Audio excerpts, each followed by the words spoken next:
आप लोगों ने शादियों में बाराती बनकर जमकर मजे किए होंगे, लेकिन क्या होता है शादी के पीछे का काम, क्या होता है शादी के पीछे का तामझाम, ये जाना कि One second.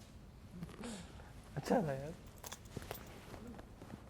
आप लोगों ने शादियों में जाकर बाराती बनकर जमकर मजे किए होंगे, लेकिन क्या होता है शादी के पीछे का काम, क्या होता है शादी के पीछे का तामझाम, ये जानेंगे भारत के सबसे बड़े वेडिंग प्लानर बिट्टू और श्रुति से।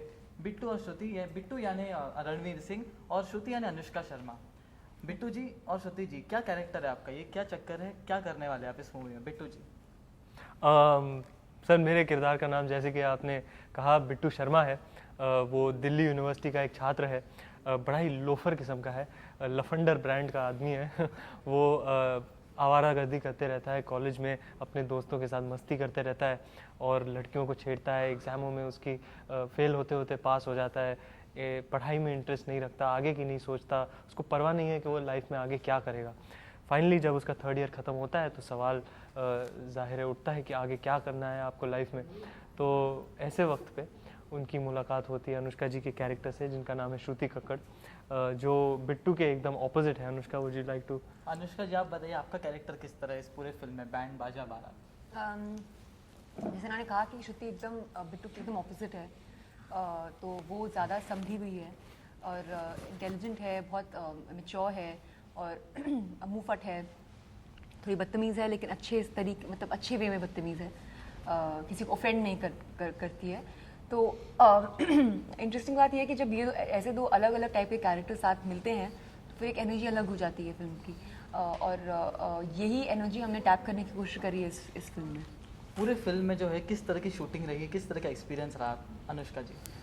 मेरे तो बहुत ही अच्छा एक्सपीरियंस था, क्योंकि मैंने पहली बार दिल्ली में शूट किया है और दिल्ली को इन्जॉय किया है। वहाँ पे थोड़ी सी सर्दी थी जब हम शूट करते थे, तो मज़ा आता था और खाना भी काफ़ी खाया है और मतलब मस्ती के बीच में एक अच्छी फिल्म भी हमने होपफुली बना ली है। दिल्ली की कौन सी फेवरेट डिश है आपकी? आपने खाने की जब बात की है तो कौन सी डिश आपको बहुत हम लोग पसंद है? खान मार्केट के सामने के पास रह रहे थे, तो रणवीर और मैं वहाँ पे एक जगह थी, आपकी खातिर, आपके खातिर एक जगह का नाम था, तो वहाँ पे काकोड़ी कबाब बहुत खाते थे। दिल्ली जाओगे तो वहाँ का काकोड़ी कबाब ज़रूर खाना, बहुत ही मतलब मैंने अपनी ज़िंदगी में शायद ही ऐसा कबाब खाया हो। आपने बॉलीवुड में पहली बार कदम रखा है, तो किस तरह का एक्सपीरियंस रहा? मतलब आपने बचपन से एक्टिंग करना चाहते थे, तो आपकी जो इमेज थी बॉलीवुड इंडस्ट्री की, क्या अब भी जो इमेज है वो सेम है या कुछ अलग है इंडस्ट्री में आके? जी, मैं तो यही कहना चाहूँगा कि जब मैं तो बॉलीवुड का सब्सक्राइबर रहा हूँ अपने बचपन से, लेकिन ओवर द इयर्स जैसे कि मेरी उम्र बढ़ती गई, वैसे भी हमारी इंडस्ट्री में भी एवोल्यूशन आया है। जैसे कि पहला था आज ऐसा बिल्कुल नहीं है। Things are lot more corporate, lot more streamlined, professionality बहुत ही ज़्यादा बढ़ गई है इंडस्ट्री में। तो मुझे खुशी है कि मैं ऐसे टाइम पर आया हूँ जब अलग टाइप की फिल्में बन रही हैं और इंडस्ट्री इतनी एक्सपांड हो गई है। मैं आदि सर का शुक्रगुजार हूँ कि उन्होंने मुझे अपनी पहली फिल्म दी और इतनी बड़ी फिल्म दी, इतनी बड़ी रिस्पॉन्सिबिलिटी दी, और मेरे तो बचपन का सपना पूरा हो गया जी, मैं क्या बताऊँ। एजुकेशन सेक्टर की बात करें अनुष्का, तो काफ़ी चेंजेस आ रहे हैं, काफ़ी एवोल्यूशन आ रहा है, तो वेडिंग प्लानिंग किस तरह का कोर्स है और मतलब क्या तरह का बिजनेस है, क्या इसमें फ़ायदा है बच्चों को? वेडिंग प्लानिंग एक्चुअली कोई कोर्स नहीं है, मतलब कॉलेजेस में, but it's a kind of event management.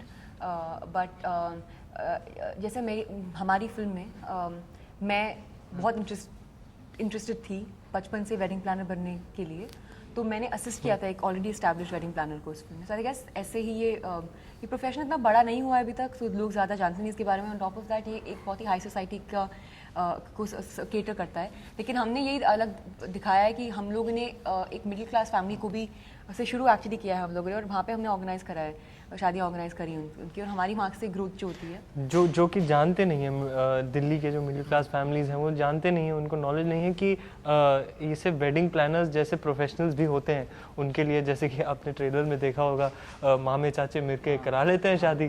तो बिट्टू और श्रुति की खासियत ये है कि वो इस प्रोफेशन को उस स्ट्रैटा ऑफ सोसाइटी में इंट्रोड्यूस करते हैं और दो लोगों की शादी बड़ी धूमधाम से कराते हैं। आज के दौर में रणवीर जी कितना ज़रूरी होता है वेडिंग प्लानिंग करना, क्योंकि समय कम होता है, बहुत मुश्किल होती है, कैसा होता है वेडिंग जी प्लानिंग बिल्कुल। कितना ज़रूरी है? जिनकी शादी हो रही है उनके लिए तो उनकी ज़िंदगी का ये सबसे बड़ा दिन है। तो बहुत ही बड़ा सेलिब्रेशन रहता है, उसमें 100 चीज़ें लगती हैं, लाइटिंग, केटरिंग, डेकोरेशन, बैंड बाजा, म्यूज़िक, डीजे, तो ये सारी चीज़ें लगती हैं। तो हमारा शादी मुबारक का पिच यही होता है कि भैया आप शादी करो, आप शादी के मज़े लुटाओ, और जो टेंशन है ऑर्गेनाइजेशन की वो हमें दे दो। अनुष्का जी, आपके कोई किस्सा होगा जब आप कोई शादी अटेंड किए होंगे बचपन से लेकर आज तक, कोई किस्सा जहाँ पे कुछ मिसमैनेजमेंट हुआ हो, या कुछ ऐसे कुछ किस्सा आप बताना चाहेंगे हमें? नहीं, ये नहीं है, बस यही होता है कि टेंशन हमेशा लोगों को रहती है कि खाना सबने खा लिया, खाना कम तो नहीं पड़ेगा, और सब लोग ठीक हैं, टाइम पर सब लोग पहुंच जाएंगे, बारात टाइम पर आ जाएगी, तो ये टेंशन रहती है। लेकिन क्योंकि मैं हमेशा बहुत छोटी रही हूँ जब मैंने शादियाँ अटेंड करी अपनी फैमिली में, तो मैं हमेशा अलग थी इन सब टेंशन से, मैं बस मज़े का पार्ट होती थी। तो फिर मैंने तो एक्सपीरियंस नहीं किया, लेकिन हाँ, शादियों में बहुत सारी प्रॉब्लम्स होती हैं, और तभी श्रुति और बिट्टू जब ये बिज़नेस शुरू करते हैं तो वो यही बताने की कोशिश कर रहे हैं कि शादियों में प्रॉब्लम्स होते हैं, तो आप लोग वो प्रॉब्लम्स को मत टॉलरेट करिए, हम लोग आपका वो काम कर लेंगे। मैम, अगर बात करें तो आपकी तीसरी मूवी है, आपने अलग अलग किरदार इन तीनों मूवी में किए हैं, तो कितना ज़रूरी होता है वर्सेटैलिटी एक्टर में? बहुत ही ज़्यादा ज़रूरी होता है। एज एन एक्टर, अगर आप सीरियस एक्टर हैं तो आप चाहते हैं कि लोग आपकी रेंज देखें एज एन एक्टर, लोग आपकी अलग अलग कैरेक्टरिस्टिक्स से, मतलब जो आप प्ले करते हैं उनसे प्यार करने लग जाएं, और आप नए नए कैरेक्टर्स बनाना चाहते हैं, क्योंकि इसी में मज़ा है। सेम चीज़ करना बहुत बोरिंग होता है, सेम चीज़ करना लोगों को पसंद भी नहीं है, वो देखना भी नहीं चाहते हैं, वो भी लोग भी चाहते हैं, आजकल इंडस्ट्री बदल गई है, लोग चाहते हैं अपने वो फेवरेट एक्टर्स को अलग अलग किरदारों में देखें। तो एज एन एक्टर कोशिश हमेशा जारी रहती है, बट इट्स वेरी अनफॉर्चुनेट, क्योंकि क्या होता है कि सब लोग आपको अपनी पुरानी पहली फिल्म के बेसिस पे ही फिल्म्स ऑफर करते हैं। बट मैं लकी रही हूँ कि मुझे यशराज फिल्म्स ने और अलग अलग कैरेक्टर्स ऑफर करे, अलग अलग फिल्में ऑफर करी हैं। तो आई एम जस्ट हैप्पी कि मैं ये फिर मैं अपना काम अच्छे से कर पाऊँ, एक्साइटमेंट में कर पाऊँ, एंड हर एक्टर की बस यही उम्मीद रहती है कि वो अलग अलग टाइप के किरदार निभाएं। रणवीर जी, आप बताइए, पहली बार बॉलीवुड में, वो भी यशराज के बैनर के साथ काम कर रहे हैं, पहला ब्रेक यशराज के साथ, तो कैसा लग रहा है आपको, कितना एक्साइटेड आप 10 दिसंबर के लिए? जी तो बहुत ही एक्साइटेड हूँ। एक तो ये मेरी पहली फिल्म है, ऊपर से यशराज जैसे बैनर के साथ मुझे काम करने को मिल रहा है पहली बार, तो मेरे लिए बहुत ही बड़ी बात है। मैं बचपन से ये, जैसे कि मैंने कहा, एक्टर बनना चाहता था, और इससे बड़ी बात क्या हो सकती है कि एक तो आपके बचपन का सपना पूरा हो गया, और वो भी यशराज फिल्म्स, जिनकी फिल्मों पर मैं पला बड़ा हुआ हूँ इन फिल्मों को देख के।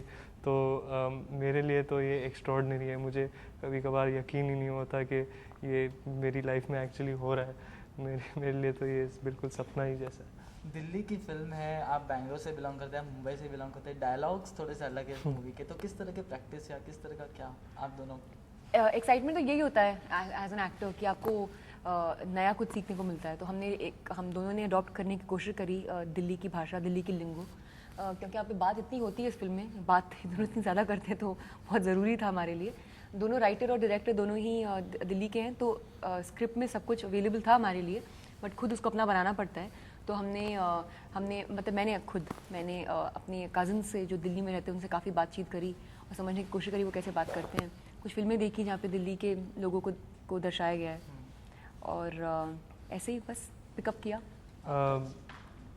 मेरे लिए जी बहुत ही मज़ेदार रहा। मैं हूँ बम्बई का, तो ये एक्सरसाइज मेरे लिए पर्टिकुलरली मज़ेदार रहा।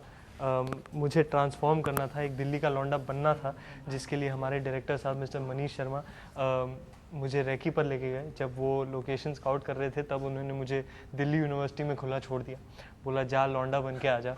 तो मैं वहाँ के छात्रों से मिला घुला, उनके साथ वार्तालाप किए, उनके वीडियोस निकाले, फ़ोटोज़ निकाले, बातचीत की खूब सारी, फिल्में देखने गए, क्लासेस अटेंड किए।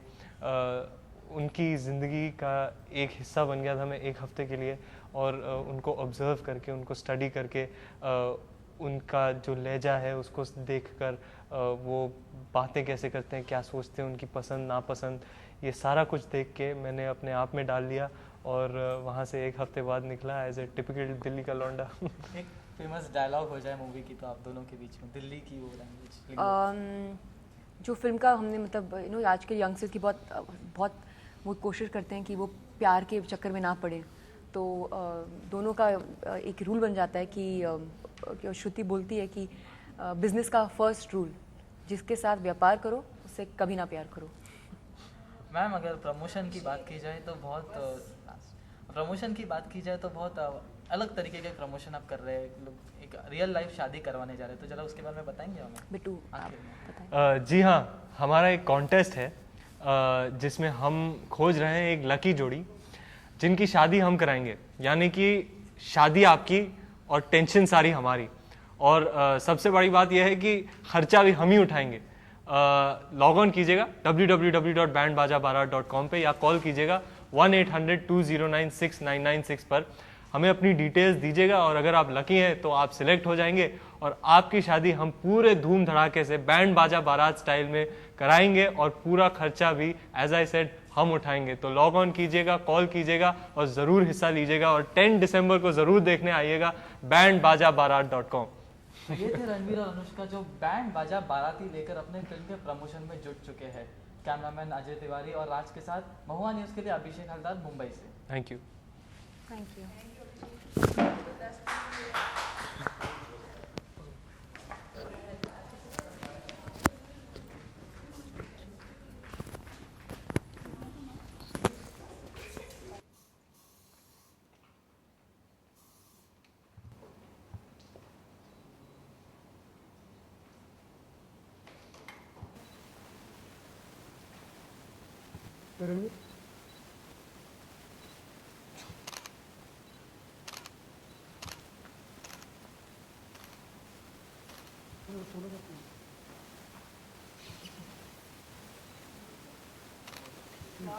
Hold on, y'all.